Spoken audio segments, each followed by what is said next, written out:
గోపాలరావు గారు చెప్పినట్టు మడిసన్నాక కాస్తంత కళా పోషణ ఉండాలి అంటారు కదా. అలాగే నేనంటాను మడిసన్నాక కూసంత కళల పోషణ కూడా ఉండాలండి. ఏమంటారు? కళలు అంటే డ్రీమ్స్. ఈరోజు ఈ టాపిక్ గురించి మనం మాట్లాడుకుందాం. కళలు అంటే నేను డ్రీమ్స్ గురించి మాట్లాడుతున్నాను. సాధారణమైన లేక సాధ్యమైన కళల కంటే దాంట్లో ప్రత్యేకత ఏముంటుంది? నువ్వు సాధారణమైన వ్యక్తి నుండి అసాధారణమైన వ్యక్తిగా మారాలంటే మరి ఏం చేయాలి అంటే అసాధారణమైన కళలు కనాలి. అంటే impossible dreams. Life without impossible dreams is a waste అని అంటారు. కాబట్టి సాధారణమైన వ్యక్తి నుండి అసాధారణమైన వ్యక్తిగా నువ్వు మారాలి అంటే వీడియో మొత్తం చూసేయండి. ఎలా చేయాలి, ఎప్పుడు చేయాలి, ఏం చేయాలి అని నేను మీకు ఈరోజు ఒక మంచి లైఫ్ లెసన్ చెప్తాను. నేను doctor Anuradha, life coach, motivational speaker and positive psychologist.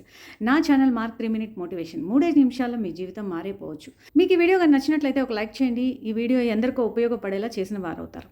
అసాధ్యమైన కళలు అనేవి ఎగిరే గాలిపటం లాంటిది. గాలి ఎదురొస్తూ ఉంటుంది, ఆ దారాన్ని కిందకి నెట్టేస్తూ ఉంటుంది. కానీ సరైన పద్ధతిలో కానీ నువ్వు గాలిపటాన్ని ఎగరవేయగలిగితే ఆ గాలిపటాన్ని చాలా ఎత్తుకి, ఎంతో ఎత్తుకి తీసుకెళ్ళగలుగుతుంది. మనిషికి ఒక అపోహ ఉంటుంది. గొప్ప గొప్ప కళలు అంటే అవి అసాధ్యమైనవి, అవి పెద్ద పెద్ద సైంటిస్టులు, ఇంజనీర్లు, లీడర్లు, డాక్టర్లు వాళ్ళకే సాధ్యమని.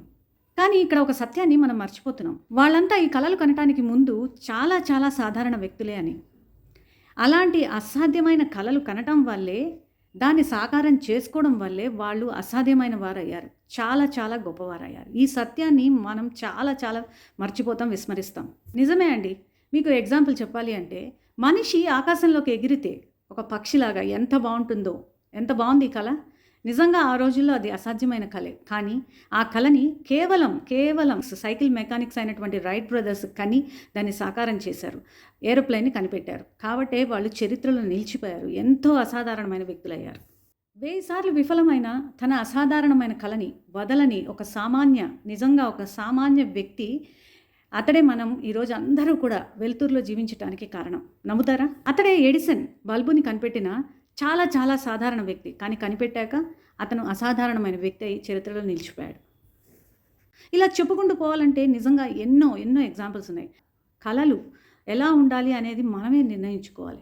సాధారణమైన కళల కంటే సాధారణ వ్యక్తిగానే ఉండిపోతాం. అదే ఒక అసాధారణమైన కళ కన్నామనుకోండి, దాన్ని సాకారం చేసుకోవడానికి మన జీవితం అంతా వెచ్చిస్తాం. గొప్ప శిఖరాలకి ఎదగగలుగుతాం. ఇన్ని ఎగ్జాంపుల్స్ ఉన్నప్పుడు నువ్వెందుకు అసాధ్యమైన కళల్ని దూరం పెడుతున్నావు?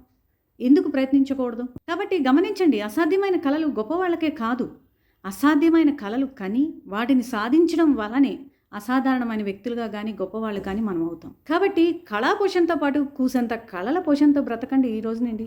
మీ జీవితం మారకపోతే నన్ను అడగండి.